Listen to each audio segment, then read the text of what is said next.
Well, good afternoon and welcome back to the afternoon session of day 2 of Business as Unusual.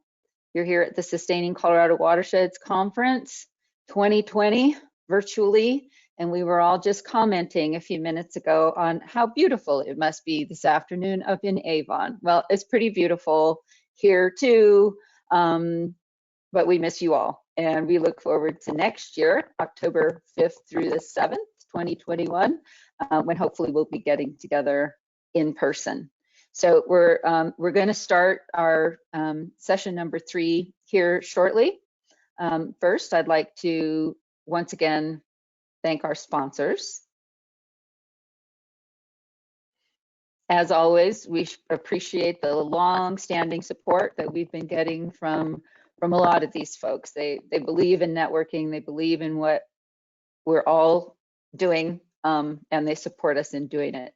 We appreciate it very much. Thanks to our benefactors, the Walton Family Foundation, Pitkin County Healthy Rivers, to our presenting level sponsors, the Colorado Department of Public Health and Environment, our river level sponsors, Northern Water, and coalitions and collaboratives. Special thanks to COCO for their training, mentorship, and technology, getting us going with GoToWebinar, Zoom, and Menti.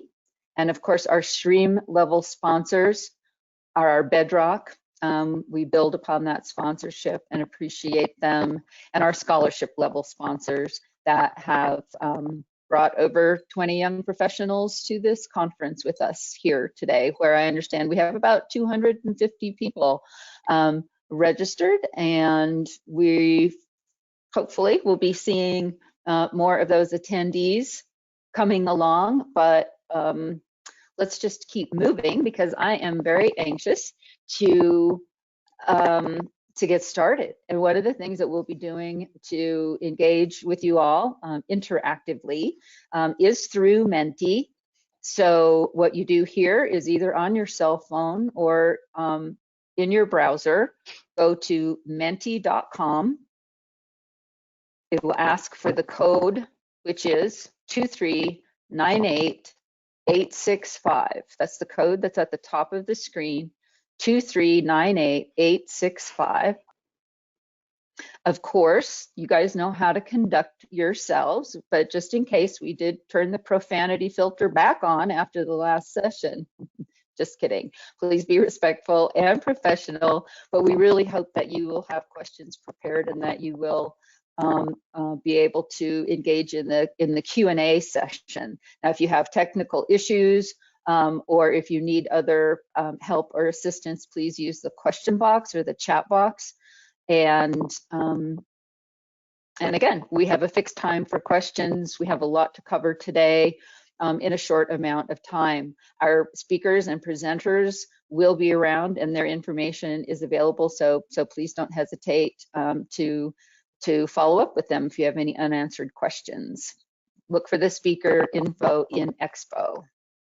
All right, well, if you're ready, let's test this Menti thing out. So again, you have got questions, and it looks like we have got some responses. I'm not sure how many people are responding, but of the 100% who are responding, we have a good representation from government agencies.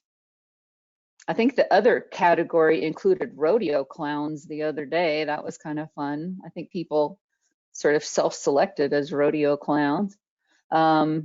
So great. Well, this is a very balanced cross-section of where people find themselves, with a little sliver of hydrologists in there. Okay, well, here we know our audience a little bit, and they are continuing to gather here. So please, if you're ready, let's get started with session 3. We are calling this unusual best management practices, rural and urban. We often find ourselves thinking that we know just exactly what is needed and what's best for everybody else. And then we think, oh my gosh, there's this whole there's this whole other population that we may or may not engage with on a daily basis.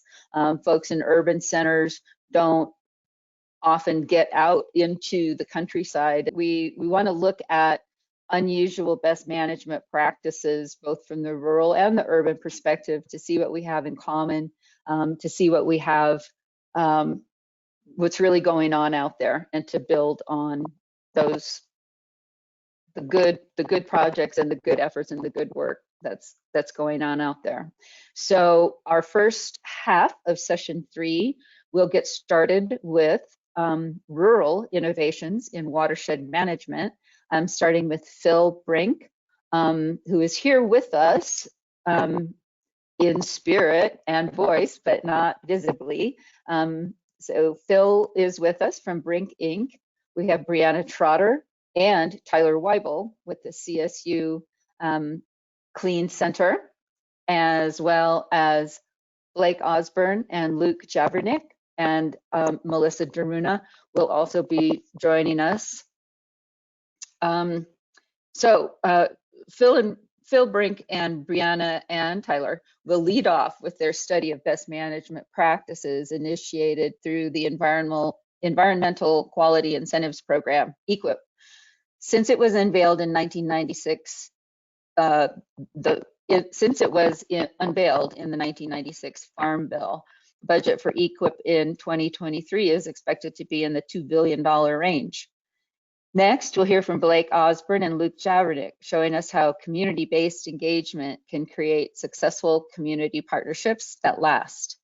Another community perspective comes from Melissa Daruna, Keep It Colorado, a statewide coordinating organization serving the land trust community. There's a lot of good science and trust building we hope to share with you today. They are looking for what works and how to do more of that. So Phil, can I get you to kick it off? I will. Thank you, Casey. This is Phil Brink of Brink Incorporated. You are only going to be hearing my voice, as Casey said, but I am in fact a real live person. So today, Brianna and Tyler and I will be going over a modeling effort that we recently completed that has been focused on quantifying the effects of voluntary agricultural conservation practices in protecting water quality. The impetus for this was Regulation 85. Regulation 85 was promulgated back in 2012. It gave nonpoint source generators, such as agricultural producers, a 10-year window to demonstrate voluntary progress on reducing total nitrogen and total phosphorus discharges to surface waters. So this modeling study really came out of that and is a result of the agricultural industry's interest in demonstrating that its use of voluntary conservation practices, aka best management practices or BMPs, are reducing nutrient discharges from fields. Sammy, next slide, please.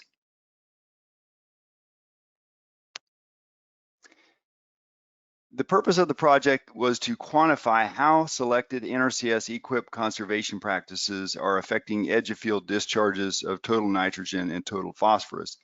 If you're not familiar with NRCS EQIP, NRCS stands for Natural Resources Conservation Service. It is a division of the USDA, and under that umbrella, there is the EQIP program, which stands for Environmental Quality Incentives Program. And the Environmental Quality Incentive Program has been around for many decades, and it is a program that helps producers with cost share and technical assistance in helping them to implement conservation practices that are designed to both help them improve productivity as well as protect environmental quality.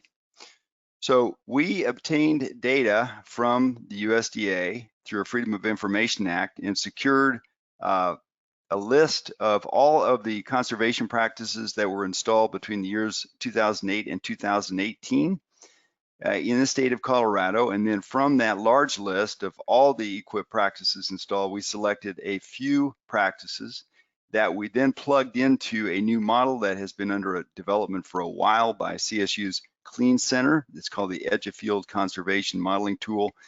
If you're familiar with the SWAT program, SWAT provides the backbone for the Edge of Field Conservation Modeling Tool, and SWAT is the Soil and Water Assessment Tool, which has been around for a few decades now. It was developed by USDA's Ag Research Service, And it is the preeminent tool really for watershed scale modeling and predicting non-point source discharges based on land use and land management practices. Now over to your lower right of your screen, you're going to see a chart, and that chart is a representation of federal expenditures during the period of time that we did this modeling, and it represents all conservation practices installed in Colorado, not just the ones we modeled. But I included it to give a demonstration of just how much money is being spent in the ag industry to protect water quality and improve productivity. This is a demonstrative of just federal dollars spent. It does not include producer cost share or producer match. So if producer match is another 50% on top of this or match this amount, then we have approximately $600 million during that period of 11 years between 08 and 18 that have been spent installing conservation practices around the state. And one thing we know from CSU surveys that have been done previously is that conservation practices installed through EQIP actually represent a small portion of the total number of practices installed statewide. Sammy, next screen, please. We modeled two scenarios. The first was the baseline scenario, which looked at conditions before the EQIP conservation practice was installed. And then the practice and use scenario then looked at the practice after it had been installed, and then we compared the differences. Next slide, please. So I am already about out of time, and I want to leave plenty of time, or as much as possible, for Brianna and Tyler. So I'm going to skip this slide, and Sammy, you can move on to the next one, and Brianna, you can take us away. All right, thank you. Can you hear me? Yes. Awesome. So this analysis focused on modeling 4 separate watersheds in Colorado. We looked at the Republican, South Platte, Arkansas, and Rio Grande watersheds, particularly portions of the watersheds that are within the state. And these 4 watersheds combined represent 72% of the irrigated cropland in the state of Colorado. And for modeling purposes, we assigned the 4 watersheds into 3 separate divisions, with the Republican and South Platte watersheds making up Division 1, the Arkansas watershed as Division 2, and the Rio Grande watershed in the San Luis Valley as Division 3. These watersheds were grouped into 3 divisions for modeling purposes, and they were grouped based on similar climatic regimes as well as similar cropping systems, including the types of crops that are produced as well as similarities in their cropping dates, such as planting and harvest dates, as well as nutrient application amounts and dates. Next slide, please, Sammy. Thank you. So in this modeling analysis, we focused on modeling only the irrigated cropland in each division. So combined across the 4 watersheds, there is roughly 1.75 million irrigated agricultural acres, which turns into about 48,000 fields that we were able to model. And these values are based on data from 2015 from the Colorado Department of Water Resources from their Colorado Decision Support System geodatabase. So you can see the breakdown of the acreages and the amount of fields that were modeled per division to the left. And then the figure on the right shows the total agricultural acres by county for each of the 3 divisions. Next slide, please, Sammy. So the crop management scenarios that we used in this modeling analysis were developed for each individual field based on dominant crop, data availability, and regional prominence of the crops that were produced. The irrigated field boundaries we used were pulled from the Colorado Department of Water Resources, which I talked about on the previous slide, and these were used as the basis of irrigated agricultural field extents for the watersheds. NASS land use data was used from the years 2008 to 2018 in combination with the Land Use and Agricultural Management Practice Web Service, also known as LAMPS, in which we were able to determine the dominant land use crop types for each irrigated field for each year that we modeled. And so this data was used to identify the dominant crops in each watershed for the years 2008 to 2018. And you can see the distribution of the dominant crop types for each division in the figures to the right. Modeling every crop type would take more time and resources than this, the than the scope of the analysis allowed. So we modeled only the dominant and key crops in each division based on the NAS satellite imagery and the LAMPS web service, as well as producer input. But despite limiting the modeling to the dominant and key crops in each division, we were still able to model 97% of the cultivated cropland in Division 1, 98% of the cultivated cropland in Division 2, and 92% of the cultivated cropland in Division 3. So we were still able to model a vast majority of the cropland throughout the area of interest. Next slide, Sammy. And now I'll hand it off to Tyler Wible to discuss the Colorado Ag Survey. Building on top of all of that satellite and land use data for the agricultural areas, we kind of had to quantify what is a baseline condition. So utilizing a Colorado Agricultural Survey out of CSU Ag Extension services that they ran a few years back, we took a lot of self-reported ag conservation practices and summarized them into what is the baseline prior to EQIP implementation. What are tillage rates, what are fertilizer application rates, which fields have sprinkler irrigation, which fields have flood furrow irrigation. All of that information came out of this survey and came up with the result at the bottom that prior to the EQIP implementation in the 2010 crop years when the survey was sent out, about 60% of these fields were self-reported as conventional tillage, 30% reduced tillage, 10% strip tillage, and about 70% of them split applied their nutrients as opposed to a single large application of nutrients. All of those fall into categories of nutrient as conservation management options. And the flood irrigation versus sprinkler irrigation was known based on that 2015 data set from Colorado Division of Water Resources per field. So using that, we came up with basically a baseline of all of the agricultural practices prior to the EQIP implementation. So you can advance the next slide and I'll turn it back over to Brianna. All right, so as Phil had mentioned earlier, the goal of this analysis was to evaluate the effectiveness of the conservation practices that were implemented through the EQIP program from the years 2008 to 2018.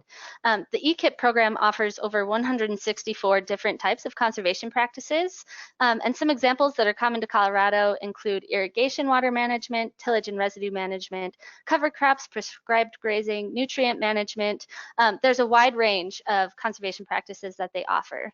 It's important to note that most agricultural producers do already utilize one, if not multiple, conservation practices on farm, whether they were funded through EQIP or other government assistance programs, or even paid for solely by the producer. So with that in mind, we, in this analysis, focus on the EQIP practices that were implemented between the years 2008 and 2018, and the practices that were already in use before 2008 were accounted for in the baseline modeling scenarios. But due to time and resource constraints on the project, we were unable to model all of the EQIP practices that were implemented within that time frame. So we chose the practices that are most common within the state of Colorado. And the practices that we chose to model were reduced tillage, sprinkler irrigation, no tillage, drip irrigation, field borders, buffer strips, and filter strips. And so within our modeling analysis, the exact location of each individual EQIP-funded practice was actually protected under law and could not be used in our model in order to protect the privacy of Colorado producers. So we were only able to obtain the counties in which each practice was implemented. Therefore, we used a randomization process to assign EQIP-funded practices to individual fields within each division based on the county in which that practice was implemented. And this randomization process was reiterated about 150 times to get a general average value for the effect that those EQIP practices had at the county level. And then I want to draw your attention to the figure to the right. This figure shows the total number of EQIP-funded acres by county in the area of interest, but it only accounts for the exact EQIP conservation practices that we modeled in this analysis, and only those practices that were implemented from 2008 to 2018. So the actual number of EQIP-funded acres per county is likely much higher than that. Next slide, please. Thanks, Sammy. So I'm just going to breeze over this figure really quick. This just shows the total number of acres of each of the EQIP-funded conservation practices that we modeled in this analysis for all 4 watersheds. And you can go to the next slide, please. And I'll hand it over to Tyler. The results of all this agricultural modeling was a huge number of model results per agricultural field. So what we did is we aggregated those back up to the county level and did a difference between the post-EQIP implementation and the pre-EQIP implementation baseline. And focused on reduction in total nitrogen and reduction in total phosphorus. So we analyzed the results for just what, if we only highlighted adoptions in irrigation improvements, adoptions in field border improvements, adoption in the tillage type, so strip tillage, no tillage, or a combination of both of them, or EQIP as a total. So you can basically see the incremental benefit of any one of these agricultural conservation practices for nitrogen and for phosphorus. I'll highlight that we also have a summary row at the bottom of this table for kind of the total progress from EQIP. These are very, very nonlinear systems, so you can't add irrigation and field border and get total EQIP. It doesn't work, hence the agricultural model behind the scenes. But the average reduction in nutrients from these fields are on the order of 7 or 8% of nitrogen reduction and closer to 25 or 30% of phosphorus reduction.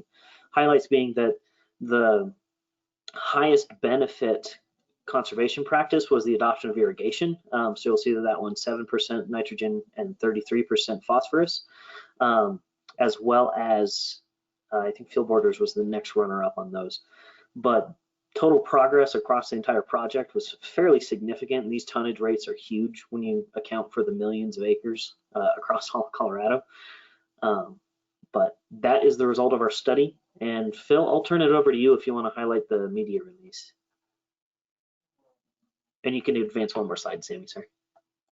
Just really quickly, I know that we need to keep rolling and give the other speakers time, so I will just say that we have a media release. So the final report is out with the executive summary, and so you can touch base with us if you'd like to get that information. Thank you.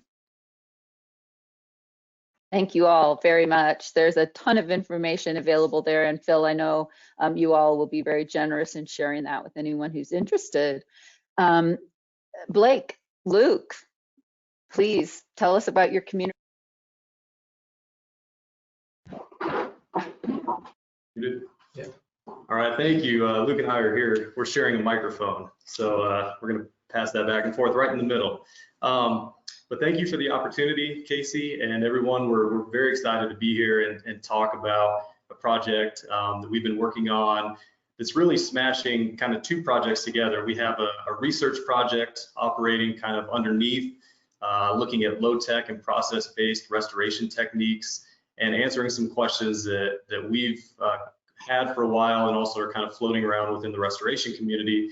And then we've also been able to create this collaborative community engagement and education model that Luke's going to talk more about to kind of put on top of that. So those are the two pieces of that study.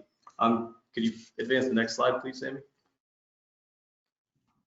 Thank you. And so this presentation is really going to focus on the latter part, not so much on the technical side of the restoration treatments, but more on the community engagement that we've been doing behind this project. And so to start, I just throw up a common diagram or participant wheel that, within water projects, we work with a lot of entities or a lot of stakeholders all the time. That's been mentioned already in several projects. So that in itself isn't totally unique. But one thing that we've been able to kind of follow that's worked really well for us, that is unique, at least the projects I've worked on, is an engagement and a collaboration with the high school, and that we've developed a really unique partnership. And what that's done is it's allowed us to get a lot of excitement from the local community and engage with stakeholders that we otherwise wouldn't engage with. So we have stakeholders in the water space, people like NRCS, the Water Center, myself, Luke at Riversides. We've also pulled in people that really don't really work in the water space, like local businesses, municipalities, not just the water departments, but kind of more big picture private landowners.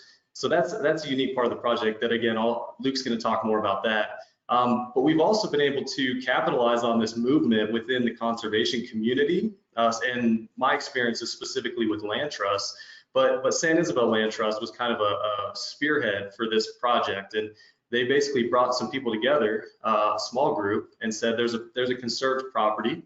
And it's no longer, our mission no longer is just about conserving the most acres, but we want to make sure that those acres are healthy. And so there was a property local here in Canyon City, and they wanted to look at stream restoration. And so Luke and I saw an opportunity to kind of lay a research project on top of this to answer some questions. And then we also were going to get into the engagement piece in a second. Could you next slide, please, Sammy? So just one quick slide about the research piece, because that's kind of the foundation or the bedrock of this entire project. But process-based restoration is something that's been around for a little while, decades. And at its most basic, the goal is to restore rates of and magnitudes of river processes back to what they really want to be. Let a river be a river is kind of a term we hear a lot. Or as Bill Zedike would say, let the water do the work. So it's a lot of low tech and using river processes to restore streams. And so I'm sure a lot of you have a lot of experience with like Zedike type of structures, one rock dams, Zuni bowls. Those are techniques that have really taken off quite a bit and have gained a lot of traction, partly because of the land trust community and organizations that are able to scale this in the ways that they can. We're going to take a slightly different approach. Instead of using some of the Zedike stuff that works really well in the more the arid Southwest, we're going to use some techniques that were developed in Utah by Joe Eaton and others. Mark Beardsley, I know, has worked on these, so I'm not sure if he's on, but low-tech process-based treatments that include things like PALs, that's what you see here in the bottom photo, post-assisted log structures. We're going to also include some things like beaver dam analogs, simulated root wad structures. So things like that, that's what we're going to be working with because that works on our system. So yeah, next slide, please, Sammy. Thank you. So I just kind of alluded to this, but what makes these techniques so relevant right now and why they're being used so widely is because they are low tech. Simple training really allows people to go out and design and build these different structures. They're relatively low cost. Things like beaver dam analogs or PALs are pretty easy and cheap to build, but also they're scalable and they need to be scaled. They need to be scaled up to be effective. So often you have a lot of high density, a lot of these treatments close together. So what you really need is a lot of people power. And that's typically what land trusts have a lot of as a nonprofit or sometimes a membership type organization. They have access to volunteers. They can go out and put the boots on the ground to implement these projects. And so what makes it attractive for a land trust? Also, we saw an opportunity to work with a school and not only get kids involved and engaged, but really create a learning model that's more than just here, let's go out and do this and learn something for a day, but let's create a class behind it and then support this project. So for that, I'm going to turn it over to Luke and I'm going to hand over the microphone. All right, thanks, Blake. And Sammy, could we do the next slide? Okay, so Blake's laid out a lot of how this has come together, but I'm just going to focus a little bit more on the unique partnership and how it evolved. So this project really is kind of based around the Van Norman property. It's got about 2 miles of this Oak Creek.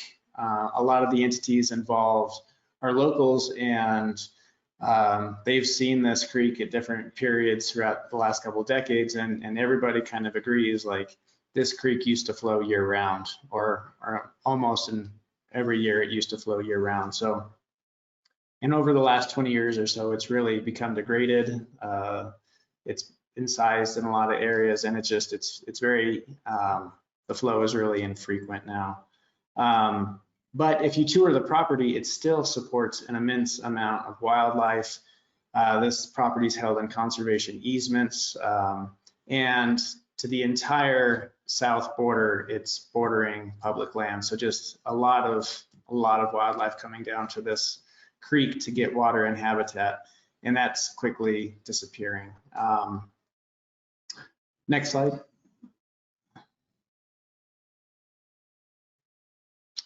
So as Blake mentioned, there's a lot of typical entities involved in this, but the one that's not typical is the local high school. And it just kind of, it slowly evolved over time. In 2018, we were working on the Hayden Peak fire and we needed some extra data collection. And so we partnered with the high school to get their environmental science class to go out and help collect some water quality data and some bug counts to kind of help assess which creeks of this fire, this burned area, were the most impacted. And the kids loved it, the teachers loved it, the school district loved this partnership. And they suggested that in 2020 we start a full semester-long class, and we called it River Science. And the whole purpose of this class is to really combine education, action, and skill sets. And the kids will get the basic concepts in the classroom, but then it's getting them out and getting their hands dirty and getting them exposed to all these different types of potential education routes, career routes, get them involved in some projects, and really just build their skill sets. And that's one of the three main goals of this class, is getting kids skill sets. But we also want to provide the kids with just this basic water literacy, understanding and appreciating water, everything from the basics of what is a watershed all the way down to water rights, and a lot of the technical professions that live in between. And then the last goal is really project implementation and experiences. And that's kind of one of the field trips here, is we took the kids down to the Arkansas, and that's them working out on the Arkansas River next to the school bus. And it's just it's a really cool picture. We always use that one. Next slide, please.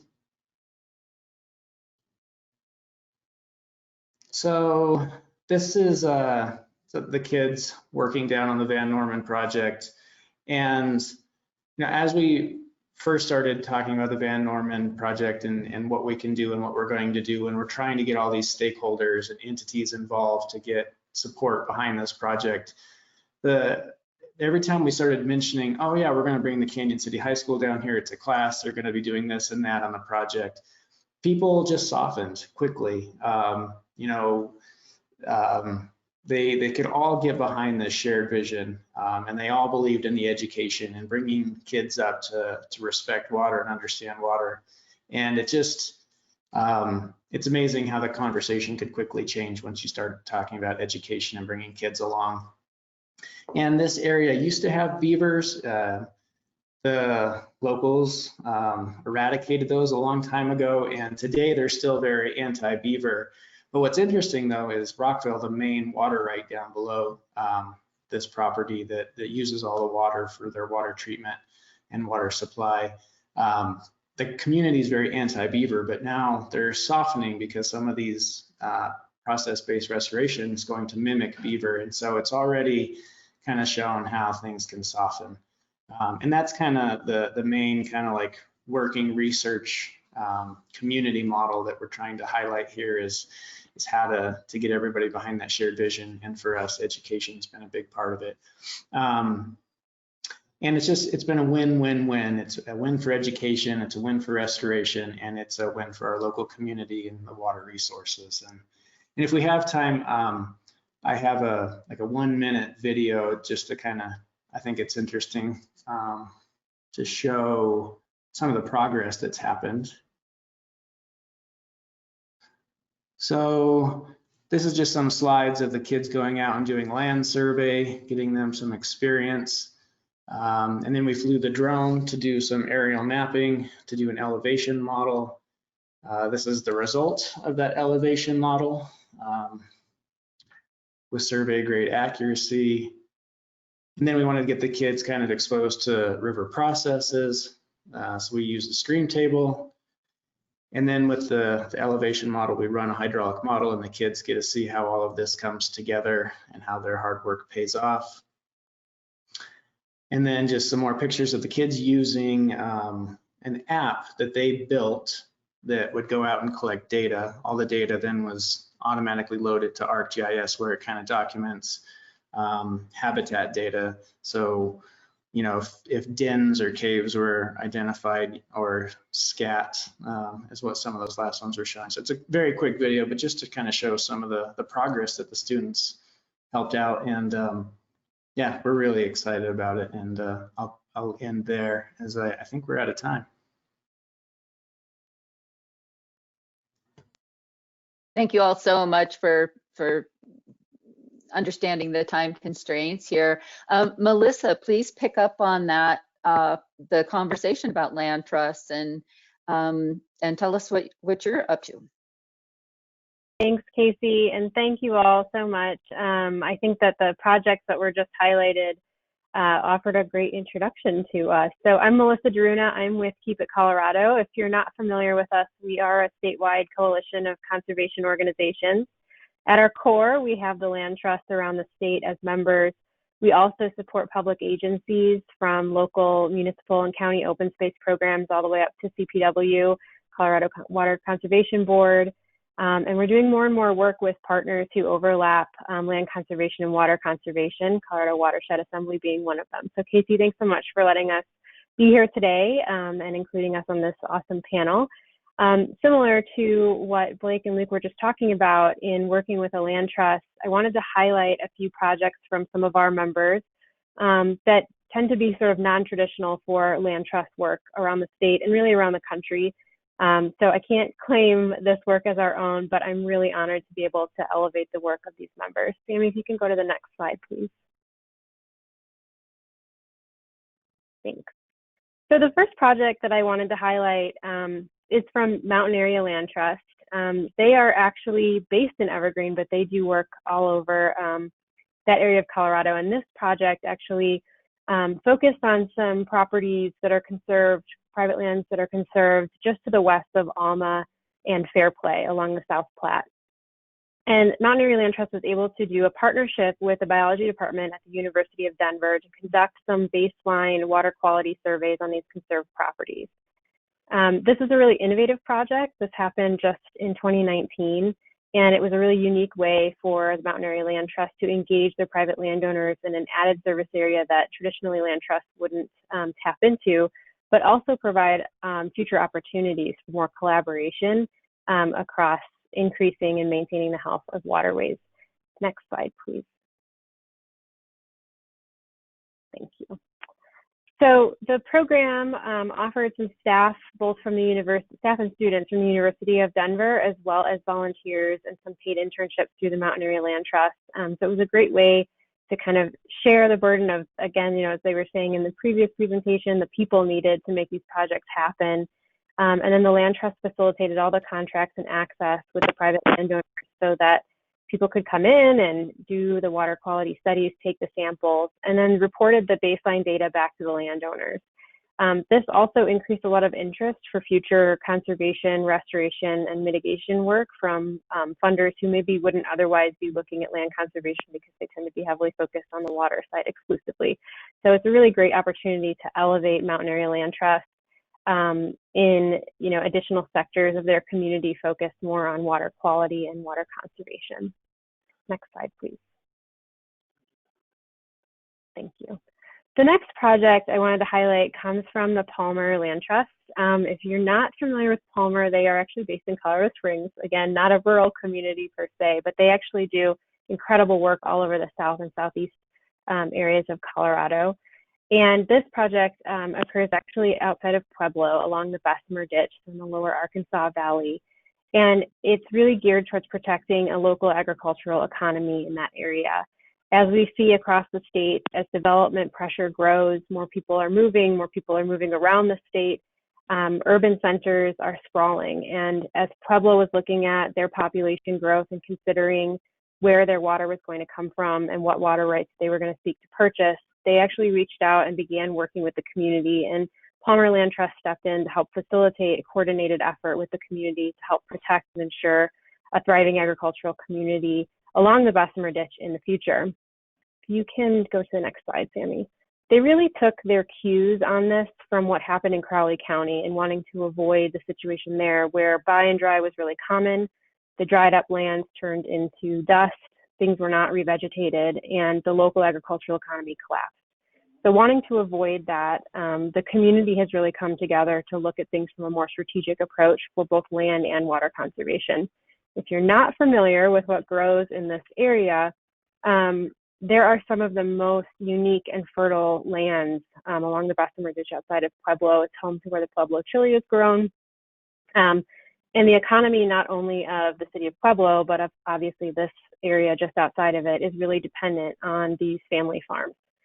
So I really love this project because what Palmer has been able to do is come in and work with the community to identify the most fertile, productive lands and keep them in production into the future, even as water rights are called up for the city center in Pueblo, and dry up strategically the less productive lands, and then do revegetation work to ensure that those lands don't turn into what we often see happening in Crowley County.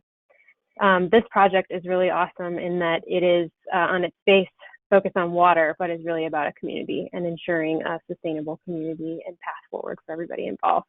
Next slide, please. Thanks, Casey. I saw your cue, so I will go quickly with these last couple. The last project I wanted to highlight is with the Crested Butte Land Trust along the Slate River. And this project focuses on finding a better balance for outdoor recreation and habitat. The Slate River, if you're not aware, if you haven't been to Crested Butte before, I highly recommend it. It's very popular with anglers. It's very popular with paddlers. Very popular with people looking to just have a quick, mellow float trip on a hot summer day. It is also key habitat for the great blue heron, and there's a rookery just off of the river's edge there. Next slide, please. So Crested Butte Land Trust helps to manage some access points along the river, and heard, cries from the community from both recreationists and conservationists, wildlife folks that were concerned about what access to the river was doing to the rookery, but also concerned about closures impacting local economy for outdoor rec. So they convened a working group to help the community establish a management plan. And part of that management plan is a community-driven volunteer no float period from mid-March to mid-July to allow the blue heron to have unfettered access to the river there and to the rookery. And the way that the Land Trust manages this is through a staff member who is there to provide education to people seeking to access the river and explain what the voluntary no float means and why the community is hoping that all visiting and living there will abide by it. This is a really incredible project that addresses at a very local level an issue that we're seeing across the state with trying to find a better balance for conservation work and protecting habitats in addition to the growing need for more outdoor recreation. And I love it because it highlights the fact that this is not just about access to land, but it's often about access to water as well. Next slide, please. So what does this all mean for Keep It Colorado and the coalition? We have seen increased interest, obviously, for doing more work in partnership with water conservation. We've also seen a higher interest from water conservation groups who want to participate in the coalition. So we're really focused right now on trying to provide collaborative opportunities and support partnerships across these sectors of our membership.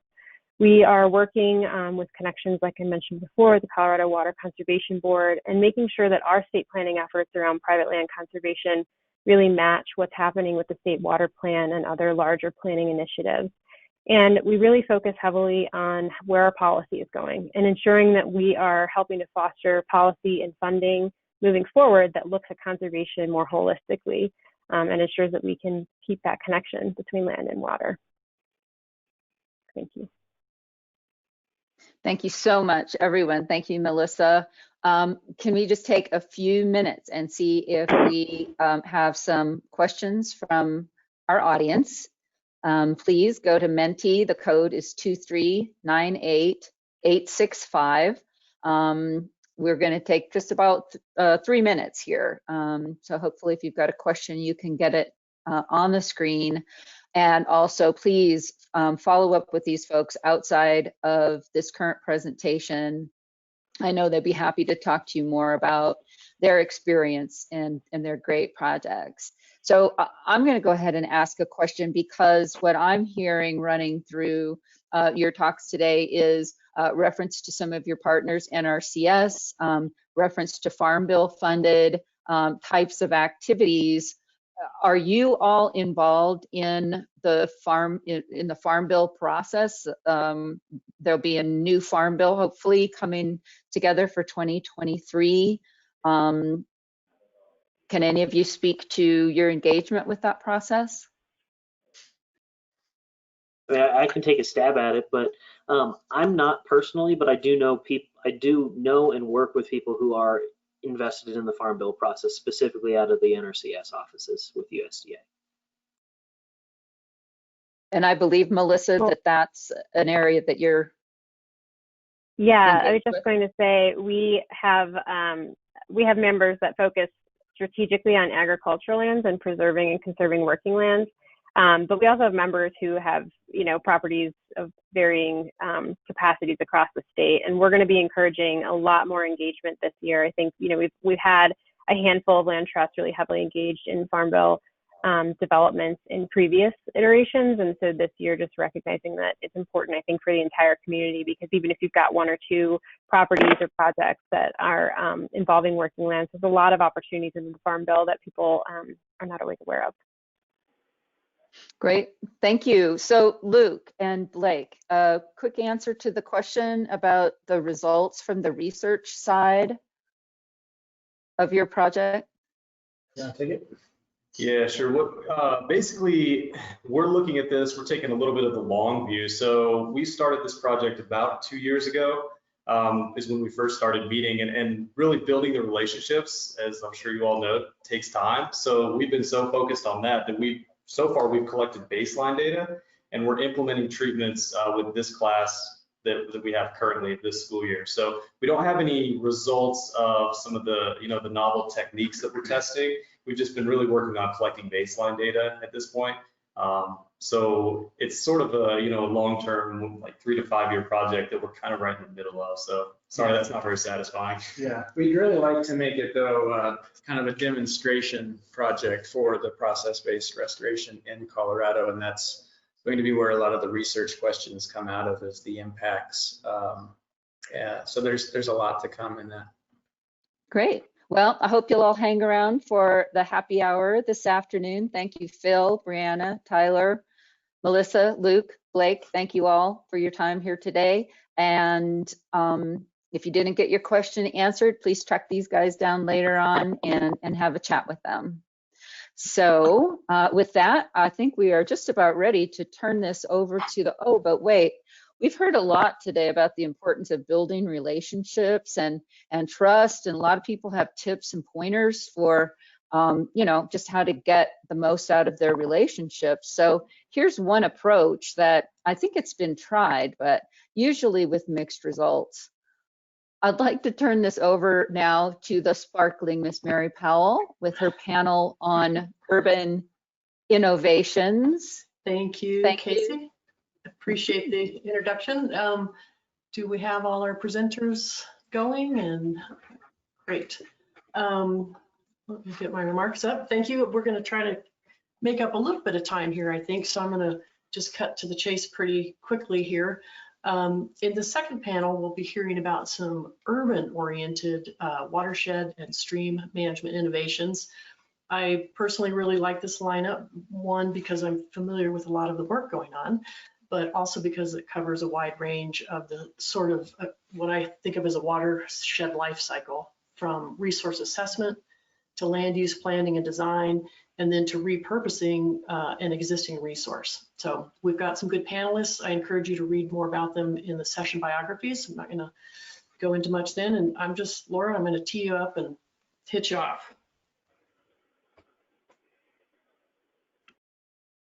Making sure my microphone works. Yay? Yay, yep. Perfect. If you want to go back to the previous slide, Sammy, that would be great.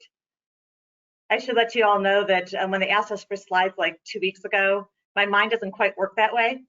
So I put 8 slides together that I felt like I could talk from. And so that's what you got today. My name is Laura Kreger. I work for the Mile High Flood District. And if you're not familiar with who we are, we're a special district located in the Denver metro area. We serve a population of about 3 million people, and we are go from Boulder down to Castle Rock, and we manage about 1,600 miles are within the district boundaries, and within that we have 3,300 miles of major streams that we're responsible for. So just to give you that setting of my background. And so I love this title because the challenge with doing unusual model for urban stream management is that you don't always know exactly what that is. Hence, we have this joke about we're chasing a unicorn, because what we're finding out is that what we want doesn't really exist yet. And I think this is a great scenario for a PhD candidate, but someone who works for a special district that is charged with protecting people, property, and the environment, and we need to do that on a shoestring budget. That's a little scary. But fortunately, Mary Powell and I have had the opportunity to work with Brian Murphy, who is our PhD candidate, to try to figure out what this mythical creature looks like. And so our goal is how do we develop an innovative urban stream assessment framework and conceptual model that comprehensively can assess stream functions in an urban environment and also quantify their health at multiple scales. So you can see why we might want to be calling this a unicorn, because that's a lot to all fit into one thing. So today, what I wanted to share with all of you is how we're chasing down this beast, why we feel like it's important, and where we are currently in our status. So I think oftentimes when you don't know what you want, it's important to know what you don't want, right? So we're not sure what we want, but we know what we don't. And so what we don't want is a hard engineered system that requires a high level of maintenance at a high cost. We also know that we can't be willy-nilly of how we direct our limited resources to sustain a healthy network of streams to safely convey flood flows. So after 50 years of the district's birth, we've learned a lot about streams. And I don't think I have to convince any of you how important it is not to have these hard systems. So I'm not going to go there. But I do want to emphasize that as a special district with limiting funding, it really is fundamental for us to be responsible with taxpayer dollars and how we direct those resources to make sure we have the greatest return. And I actually looked up this number the other day. We've spent over $300 million on just capital improvement projects over the last 50 years. And we actually don't have a reliable indicator to know how that investment went. Do we have healthier streams? We don't know that. And so you're thinking, well, with today's technology and data that's available, we certainly should be able to have a report card that could tell us this. And so that was our first goal, right? Is what's this report card look like? And that's when we found out for an urban stream, there isn't one that met the goals that we were looking for. And so I wanted to take a step back, and this will take us to our next slide, Sammy, of really understanding the urban stream system that we're in. We place a lot of expectations on this corridor, right? And I typically like using the slide and popping things up individually so you can tell a story that there's a boy that lives in the house that goes to school across the stream, and so we put a pedestrian bridge in so he can get there, and a trail. And then it's really nice because his house has a toilet and it needs a sewer line to collect. And so we put that in the system as well.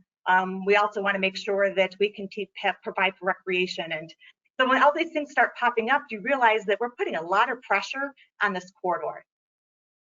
And as managers, we have to provide that balance with public safety. And I know yesterday when that, I guess, quiz came up of, why do we do projects, what are our goals? Public safety didn't rank very high with this group, and I totally appreciate that. But as a special district, that really is our highest priority. But we recognize that's not our only priority. So part of this unicorn that we're trying to define is how do we weigh this responsibility of promoting public safety along with recognizing the natural and beneficial functions of our systems, as well as all the social connections that need to happen. So I'll take the next slide, Sammy. So what do we know right now?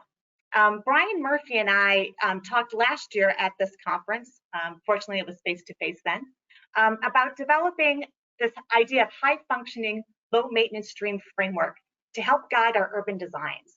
And you end up with a name like high-functioning, low-maintenance. It's because as an industry, we didn't really have a mental model of what we meant by urban stream design. And so we didn't have a picture of it. We said, let's just use enough words. And so we put a lot of words in there, and all those words are really meaningful for us. And what we've been able to do is to really hone what we mean by this. And it's really about the importance of balancing all those contextual elements that create an urban stream. And so those elements that we have talked about are hydrology, hydraulics, geomorphology, the vegetation, and very importantly, that human connection. And we've coined that term as these 5 pillars. And that's really set up the structure for us to be able to have more informed conversations around what we mean by high functioning low maintenance streams. So we'll go to the next slide. And where a lot of time has been spent is making sure that there's clarity around what we mean by each of these pillars. And so this is a graphic that we've put together that is a nice, clear, and concise version of the 5 pillars, what the functions are, and then really the purpose. And so, for example, vegetation. That to us is what supports a healthy vegetative community within the stream corridor to support stability as well as maintain our conveyance. We have a much more complicated version of this that's not appropriate at all for a PowerPoint presentation, and we call it the checkerboard because there's a lot of color. But what I like about it is it really hones into the importance of each of the pillars. Why is it important to the stream? Why is the stream important to the pillar? What are the goals and what are the objectives? And this upfront framework that we've been able to put together is really what's now providing that guidance, that beacon for us to be able to start finding this unicorn. And it's getting everybody on the same page with what we mean. And we'll go to the next slide because this is when things start getting fuzzy. We still have an idea of high functioning low maintenance stream, but it's still not defined. How do you know you have one, right? And so that's where we came up with, we really needed to develop an urban stream assessment tool to help us really kind of lure this beast in. And the assessment is focused on integrating the objectives of flood protection, stream processes, as well as the social and community uses. And we're going to do that by looking through these 5 pillars. The key to us also is that these have to be looked at multiple scales because we provide multiple services at the district, from watershed planning down to how do we manage a stream corridor, and then down to specific projects. And so we needed the tool to do that as well. We want to go to the next slide. So we are currently at really this collection phase that we have developed metrics for each of those 5 pillars based on that framework of what are the goals and the objectives. And then what we're going to be doing now is taking some projects to pilot this collection. And we've been very fortunate to work with a really strong team of experts and to help us really vet this out. And now we want to work with people that haven't been part of that inner process to really test out, are we on the right track? From there, what we're going to start doing is draw some insights that we can help us understand the health of the current stream with the intent to drive action. And so we can focus on how do we expand a healthy network of streams. Once we know, do we have it? If we don't, how do we get there? Next slide. I always love these little tests they give you of, how many pictures have the car. So here's your test. Do you know if you see a high functioning low maintenance stream, which one is it? And basically I'm going to challenge all of you that we don't know without understanding the larger context by looking through the 5 pillars. It's really tough to recognize because we don't know what's all going into what that system is about. And so what the urban stream assessment tool will help us provide the metrics to analyze and gauge our systems of how well we're doing. Our projects then, we want to be able to create and identify, yes, we are creating higher functioning for what the context is with the lowest maintenance. What we envision our unicorn looking like eventually is a heat map and using colors to indicate the health of the system at these different scales and providing then the data behind how you got to those scores. So next year, and hopefully looking forward to doing it face-to-face, is we can bring you the unicorn and show you how we're striving to protect people, property, and the environment. With that, I wanted to thank everyone who's been involved so far in the chase, because it really has been a chase and we've gone in some circles, but progress is being made. And just always want to leave that note that when you do something new and innovative, it's never easy. And so there's patience involved, but we're on the right track. And I look forward to the question and answer period at the end of the discussion. Great, thank you, Laura, appreciate that. Next up, we have Jim and Sarah, and they're going to be talking about laying out the land to preserve our stream networks. So take it away. Okay, Sarah and I are going to be talking about this vision that Laura and her team at the Flood District and staff from the town of Parker had several years ago. And that is to partner right from the start of the development to do it better, to pursue common interests together, arm in arm. Sammy, could you go to the next slide? The goal of the partnership is to work with the land to manage stormwater, not to necessarily scrape it and start over, but to assess what's there and to work with it for a lot of benefits. We want to preserve that high value open space that's defined by the stream network, and in so doing, help create those high functioning, lower maintenance streams that Laura just talked about. At the same time, we want to maintain desired densities of homes in these developments so that the project works from a financial standpoint, and also manage infrastructure costs, not only the capital costs, but the long-term maintenance costs. So Sammy, if you go to the next slide, even before active development occurred in this area, Flood District and Parker engaged several engineers to conduct a pilot study, just to be prepared. So, because when an active development project starts, time is of the essence. So this is the location and the size of the pilot study, just east of Rudder Hess Reservoir in the southeast portion of the Denver metro area. If you could go to the next slide, Sammy. In the pilot study, we contrasted traditional approaches with some of the pilot new approaches.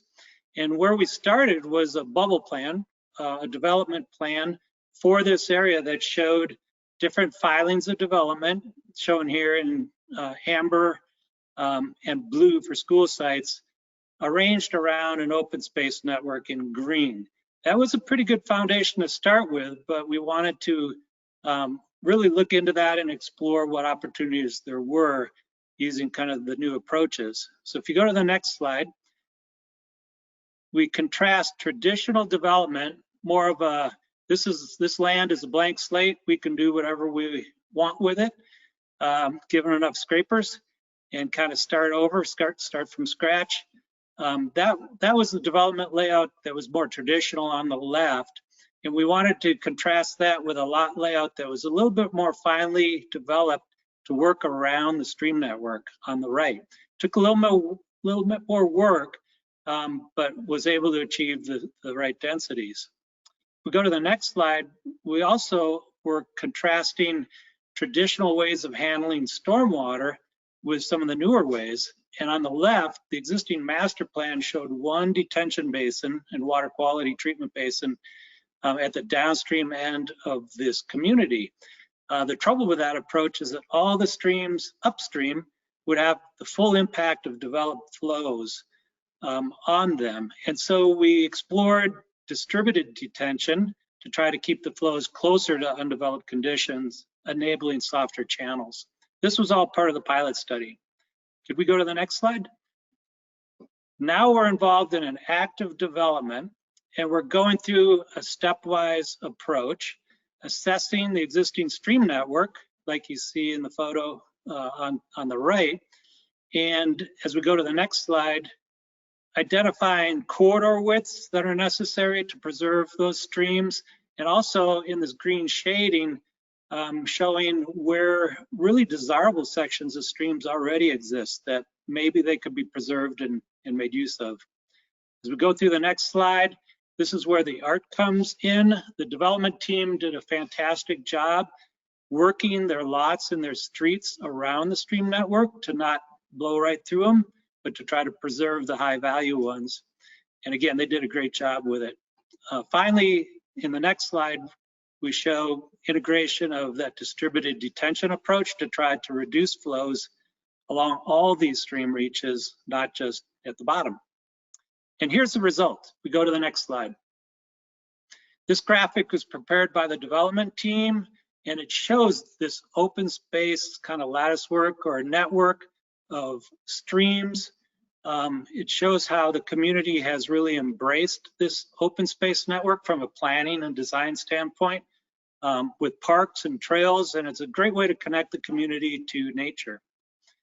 The next slide shows the hydrologic result, and for the folks that are used to reading hydrographs, you can see the future development 2-year hydrograph in a gray dashed line. And then way at the bottom, you can barely see it as a faint blue line. And that shows 2 things. One is what the 2-year flow would have looked like before development, and also what it looks like with our stormwater management approach that keeps the flows closer to undeveloped conditions, enables preservation of some of these nice stream corridors, reduces the cost of infrastructure. So there's a lot of win-wins for the community and for the flood district and Parker through this approach by meeting these goals. We're well on our way to meeting the goals. And now Sarah's going to talk a little bit about just how those goals can be realized, what the hard work is to get there, and what some of the lessons learned are. All right, next slide. Thanks, Jim. So we're going to talk a little bit about what does it take to achieve these goals that we talked about earlier that we presented. So just a reminder, we wanted to work with the land to manage stormwater, preserve high value open spaces, create the highest functioning, lowest maintenance streams given the context of the development. We wanted to maintain those desired lot densities and also manage costs. So it's probably no secret to anyone on this call, it takes a lot of working together and a genuine desire to find common goals among stakeholders regarding land, money, and how time is spent and with the schedule. And with any project, we all have to make concessions or give on certain wants to bring the project to fruition. Right, next slide. All right, next, we talked a little bit about this too, that the conversation was started pretty early in the process with a study that was started probably, was it 5 or 6 years ago, Jim? Maybe even more, that it was talked about. Typically, this has been done in regards to stormwater planning through the Watershed Master Plan and town planning processes. But for this effort to propose a different approach to stormwater design and layout, the district and the town invested in the study of the watershed before the development was ready for their first plan submittal, which at that point we mentioned goes very quickly. So next slide. And thirdly, this is very important to promote an environment for collaboration versus working in isolation. This will set the project up for success for that collaboration effort. Couple of things that we did on the project that were super beneficial for us as the engineering community and the planners in the town and the district was to schedule site meetings all together. That was invaluable for building this collaboration environment. And these site visits with all the stakeholders walking on the site, we're discussing challenges of lot layout configurations, and also seeing the value of the existing drainage network has benefited our project so that everybody is working toward and is aware of the common goals held by the project. Next slide. And fourth, applying current stormwater technology is important in budgeting for the development and setting expectations early. Oftentimes in areas, master plan will not have been updated for a while and hasn't used the current design technology. Therefore, the expectations of what will be accepted and built are not aligned in the current state of the practice. And so going back to the master plan, if it hasn't been updated in a recent year, or maybe it was 20, 30 years ago, kind of creates a misalignment. And so it's very important to update those with current technology and current thought to set budget expectations. All right, next slide. And lastly, but probably most importantly, if incentives were proposed and benefits were built into the design, delivering on those proposals is of utmost importance to the project. I don't think that's any secret. All right, next slide. And with that, I'll conclude and just wanted to thank the Mile High Flood District, the town of Parker, and the Anthology North Development team for their early and continued support of this effort. Well, thank you, Sarah and Jim. Appreciate that presentation. Next up, we have Kathy and Joshua, and they'll be talking about, this is what I referenced as the retrofit of an existing resource. Take it away. Thank you, Mary. And just building on what you had just spoken about, Jim and Laura and Sarah, about the collaborative effort that it takes to do some of these projects. And what we're trying to do with the Highline Canal is really a testament to that true collaboration. Okay, so next slide, please.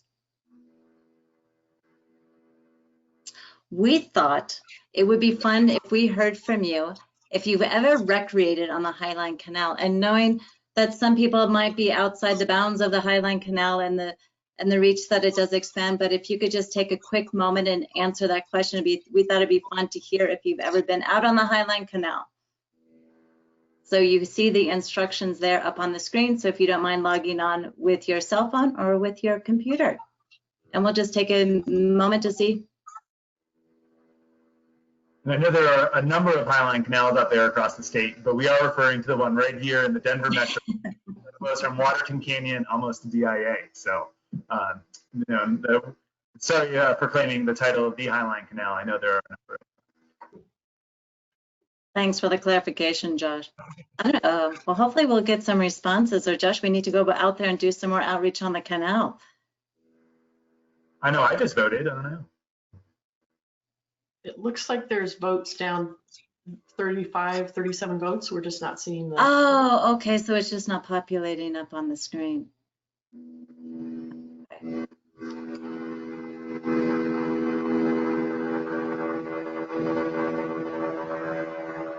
I guess we're not able to see. All right, so let's just go ahead and get going. And Josh Phillips is the Director of Planning and Implementation, and he will be going through this first set of slides, and then I will go more into the stormwater side of it. So Josh. Awesome. Thanks, Kathy, and thanks to everyone for joining this afternoon. So this is a map of the Highline Canal, as we refer to it, the 71-mile irrigation corridor. It was completed in 1883, so approaching about 140 years old. And it was acquired by Denver Water in 1924. So the corridor, for the most part, is owned and operated by Denver Water. And while it still does deliver water to over 20 customers to this day, it is in the process of being decommissioned for irrigation delivery, which really brought about this conversation about repurposing the Highline Canal that we'll go into today. And next slide, please. So our goal is to transform last century's infrastructure. This is the canal as it leaves Waterton Canyon in the southwest of the metro area. And on the next slide, you'll see this century's open space network. And since the 1970s, Denver Water has allowed for recreation on the trail along the canal that historically had served as the ditch riders road or the maintenance road to service the Highline Canal. Next slide here, please. So, it's been touched upon quite a bit in the session, but what we see as part of what's unusual about this project, in addition to the retrofit of the historic infrastructure, is the partnerships that have been developed across the region. And so we at the Conservancy have worked with Denver Water, with all of the local jurisdictions that the canal moves through, and then more recently working closely with the Mile High Flood District, South Metro Stormwater Water Authority, and other stormwater managers from the local governments along the canal. And we're in the process of forming what we're calling the Canal Collaborative, which will be a way to formalize this collaboration across the region to bring together recreation managers and stormwater managers to create a unified vision for the future of the Highline Canal. Next slide, please. And with that, we've been leading two major planning initiatives. First, the development of the community vision plan for the canal. So as you might have seen on the first slide, you have over 500,000 recreational users that recreate along the Highline Canal each year. So that was really an effort to hear from the community, to understand their desires and their interests, and how the canal could be preserved and enhanced into the future. And notably, the #1 priority for the community is that the canal remain natural. And so we heard consistently through the development of that vision plan, what is the future of water along the Highline Canal if it's decommissioned for irrigation delivery? And then in 2019, just last year, we wrapped up the plan for the Highline Canal. Recommends almost $125 million worth of capital projects, ranging from recreational improvements like underpasses, trailheads, and access points, to landscape enhancement with the planting of new trees along the canal, in addition to implementing stormwater projects that would transition the canal in about 62 of the 71 miles from irrigation system to stormwater management system. Next slide, please. And this slide gives you a good sense of the canal heading across the region and really intercepting some of the drainage basins that would flow naturally into our natural waterways. Historically, the canal water never mixed with the natural waterways, so a series of flumes and then eventually siphons either piped water over those waterways or eventually actually under the natural waterways to keep that irrigation water separate from water in those rivers, creeks, and streams. But today, the goal with the stormwater conversion is that water would be naturally filtered in the canal itself. The estimates from the feasibility study is that the water would be some 40% cleaner when it re-enters the natural waterways. And then in addition, that the introduction of additional stormwater to the canal where there's capacity could mean that the canal bottom would be wet an additional 100 more days per year if all opportunities to introduce new stormwater are implemented. And so the canal is this opportunity to take that historic irrigation system to retrofit and provide not only water quality benefits, but a host of benefits to residents across the region. And Kathy's our program manager for the Stormwater Transformation and Enhancement Program. So I'll give you some more details about the stormwater projects on the canal. Great, thank you, Josh. Next slide, please. So as Josh was just discussing on the Highline Canal feasibility study, it's also important to note that they also will allow new stormwater going into the canal, which is really important.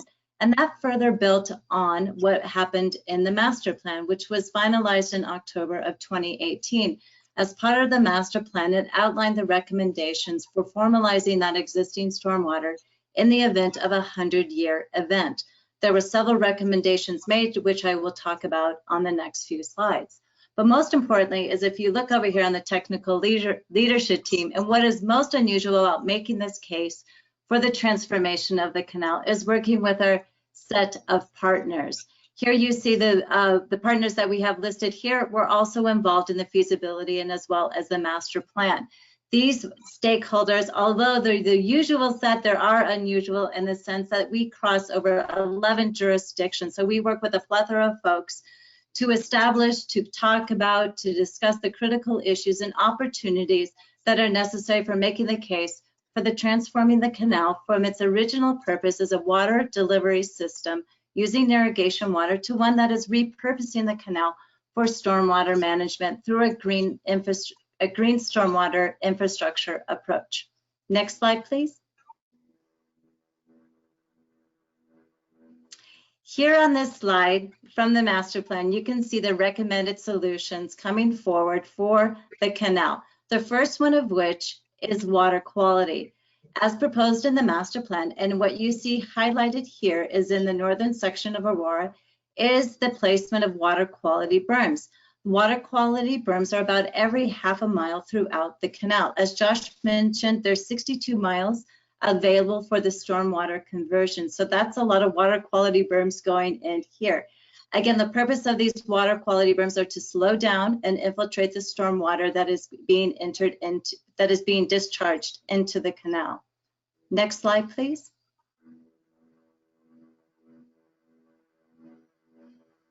Some other major recommended solutions coming out of the master plan is to address the localized flooding issues that surround some of these jurisdictions. Here we have about 13 constructed overflows, formalized channels about 8, and as well as 8 raised embankments. You'll see these proposed solutions here in the DeKoven section, DeKoven Park and Centennial. Next slide, please. And here we're really excited to talk to you today about how we are transforming the canal with these 4 unusual but usual projects. The first of which is in the Solstice development, which is down south off of Santa Fe and Titan Road. Some of you may be familiar with this section. There's about 1,100 homes going in this section. But what is really important about this slide is the central feature of this development is the Highline Canal, which is the green swath through there. They have 3 water quality berms where the stormwater is coming off the development is going to be held in these 3 water quality berms, ponds for pre-treatment. Once they are held there, they will be released into the canal to be conveyed down to Plum Creek. Next slide, please. I'm out of time, Mary, I'm out of time. City of Littleton, I'll go really quickly. This is another developer-led project. If you find yourself out on the Highline Canal at Windermere Street, there was an outfall, an opportunity to an outfall to go into the canal at this section, and then the stormwater would be conveyed down to the Lee Gulch flume. Next slide. Greenwood Village is next up, going up further. There was a lot of existing stormwater in this section of the canal, so they entered into an IGA with Denver Water to formalize that. They hope to install a couple water quality berms in the near future. And last stormwater project that's transforming the canal is the City and County of Denver. This is the most stormwater infrastructure intensive project. You have 3 water quality structures going in, as well as 4 drive-through bays to collect in the trash and debris before it enters into the canal, as well as the water quality vaults. So all in all, it's about 8 miles transformed. I'm going to quickly transition to Josh to talk about the benefits that are ensued from these projects. Which I know we're out of time, so I'll just end with, I think the most unusual part of our project is with this green infrastructure approach, really making the case for the additional benefits that are provided by managing stormwater in the Highline Canal instead of through traditional gray infrastructure. So a big focus of our project is to really tell the story about the community health benefits, the habitat and natural environment benefits, in addition to the water quality benefits that can be realized through green stormwater infrastructure. So thanks for the extra 30 seconds. You're welcome. And thank you all for such great presentations. It's awesome to see such a variety of approaches to really meeting the same goal, which is maintaining healthy streams and watersheds in our urban areas. So it's very, it's great. So as you know, we're taking questions. If you can get onto menti.com and enter in the code you see on your screen. Oh no, I'm sorry, this is. Yeah, this is, we can hold off on this one, Mary, if you want to. Okay, well, maybe you could answer it. I tell you what, Sammy, could you go to the next slide, please? And maybe, Kathy, while people are getting their questions in, you might, next slide, the Q&A slide, there we go. Sorry, so here, now go ahead and start entering your questions. And while people are doing that, since it takes a while, maybe Kathy, you could just talk a little bit about what was the inspiration for your question. I mean, what sorts of well, I think it's as apparent throughout the presentations that we before us, is that there's these secondary benefits that come forward with this transformation of these stormwater projects coming forward. And for us in particular, we're looking at the, as Josh mentioned, the community health aspects, the water quality, and the natural landscape. A lot of you, for our focus, have been on the Highline Canal during this pandemic, and we've really seen a heightened use of the canal. But then looking forward with the transformation of the canal, using these stormwater features and improvements, what are those other benefits that can come forward with repurposing the canal with green infrastructure? So are there some that we'd be missing, maybe some that we might not have thought about? Mm-hmm. Okay, and if anyone's watching and wants to, instead of having a question, provide an answer to Kathy's question, that would be great too. I think the first question is the canal considered waters of the U.S.? That is it regulated under Section 404 of the Clean Water Act? Yes, this is actually a really great question, and one that the technical leadership team is addressing. It depends on the section of the canal, if it's a waters of the U.S. It is not deemed. We were trying to determine if we should seek a jurisdictional determination if it's a waters of the U.S., but it's a case by case or reach by reach. To answer your question on that, it's project specific to that one. So it just depends if it changes the ordinary high water mark on that one. We do have certain sections, like I mentioned in the Solstice development, where it was considered the waters of the U.S. Okay, I'm going to hit the next one to Sarah and Jim's presentation. It says for the development highlighted, are there or were there permitting hurdles associated with the new distributed stormwater treatment design?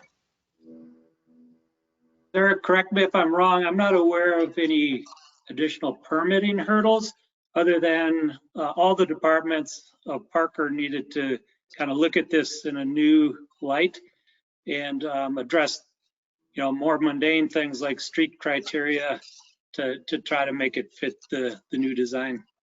Sarah, any other thoughts on that? I don't have anything to add. Within the development, there's no jurisdictional streams. In the part that we're working in right now, there are quite close. Oak Gulch is a jurisdictional stream. So I guess that clears the 404 if you're talking about the 404 question. But I agree with Jim, just within town criteria, making everybody feel comfortable with the design and the distributed nature of the detention and the stormwater plan was probably the biggest jump forward. Okay. I think the next question will go back to the Highline Canal. Just this quick one, types of filtration systems incorporated into the canal? Yeah, so it's really relying on natural filtration is the goal. Kathy mentioned at some of those outfalls, there could be forebays or water quality vaults to hold back that larger debris from entering the canal. But the goal is to really use the natural filtration with the vegetation in the canal, in addition to planting additional shrubs and scrubbing plants in the future to promote natural filtration. Great, thank you. The next question, I'm going to hit over to Laura, and it's the one that we all wonder, which is, why don't we send all stormwater through green water infrastructure? What's going on? Why don't we do that? What are some of the hurdles? Oh, can you unmute? I know they still haven't come up with software to figure out when you really mean to talk. So water quality, is that what I'm saying? Water quality increases with stormwater conveyance? No. Why don't we spend it all through green infrastructure? What are the impediments to doing all the good stuff we know we could do? A lot of it's existing conditions, and that we need to provide, flood conveyance on top of the water quality, and typically loss of life factor of safety just outweighs some of the benefits that we can get on the water quality side. But I think we're getting a lot smarter, at least always protecting that water, soil, vegetation edge, where before we would kind of hardline that. And so I think we're making smaller improvements and being more aware of the natural beneficial functions that we get on the water quality side. So I think we're getting better with it, but there's a lot of existing things that we're just having to deal with our past poor decisions. Right. Jim, did you have anything to add to that? Yeah, I think because speed is so important in the development process, I think there's a concern that people may be slowed down, and also that maybe the benefits are not worth it. And so I think all of us are working toward more awareness, ways to not slow things down, kind of, lubricate the system so that green infrastructure can be approved just as quickly or maybe quicker. Mm-hmm. And then other incentives. We know a lot of water can be infiltrated back into the ground, and so our tools need to reflect that great benefit. So I think we're making progress, but we're all working together toward that goal. Right. And can I add back into that with new development? Barbara Chung-Tua from our office is definitely trying to work with the development side to help understand how we can incentivize more so that we can get the results we're looking for with, again, learning from our past. That's right. Well, we're about at the end of our time here. Thank you so much to all the panelists, not just the urban one that we just had, but also the rural. Appreciate it. I want to point out that with the conclusion of this panel, there's a 10-minute break. So please join us back at 2:10 for session 4, which includes going to unusual scales for future impact. So really appreciate it. Thank you so much, panelists, and look forward to chatting with y'all at a later time.